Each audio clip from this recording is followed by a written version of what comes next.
കുട്ടികൾക്കും വലിയവർക്കൊക്കെ ഇഷ്ടപ്പെടുന്ന ഒരു ഹെൽത്തി ആയിട്ടുള്ള ഒരു ബനാന സ്നാക്ക് നോക്കിയാലോ. ഇതിനായി ചൂടായ പാനിൽ 2 കപ്പ് വെള്ളം ഒഴിക്കുക. വെള്ളം തിളച്ച് വരുമ്പോൾ 1 കപ്പ് ഇടിച്ച വെള്ളം ഇടുക. ശർക്കര അങ്ങനെ അലിഞ്ഞു വന്നാൽ അതിനെ അരിപ്പയോണ്ട് അരിച്ച് ഒരു ബൗളിലെടുക്കാം. ഇനി സ്നാക്ക് ഉണ്ടാക്കാനായിട്ട് ഞാൻ 5 പഴം ചെറുതായി നുറുക്കി എടുത്തിട്ടുണ്ട്. ഇനി ഒരു ചൂടായ കടായിലോട്ട് 2 ടേബിൾ സ്പൂൺ നെയ്യ് ഒഴിച്ചു കൊടുക്കാം. നെയ്യ് ചൂടായി വന്നാൽ കുറച്ച് കശുവണ്ടി ഇട്ട് അതിനെ വറുത്തെടുക്കാം.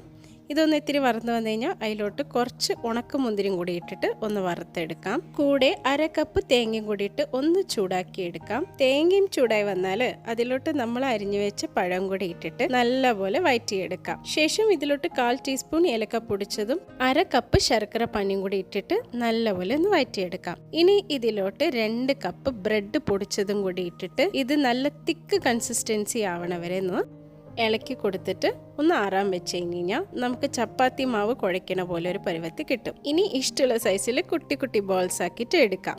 ഇതേപോലെ ഞാനിവിടെ 5 ബ്രെഡ് മിക്സിയിലടിച്ച് പൊടിച്ചെടുത്തിട്ടുണ്ട്. ഇനി ഓരോ ഉരുളി ഈ ബ്രെഡ് ക്രംസിലിട്ടിട്ട് ഉരുട്ടി കഴിഞ്ഞാൽ നമ്മുടെ അട്ടിപ്പൊളി ബനാന സ്നാക്ക് റെഡി.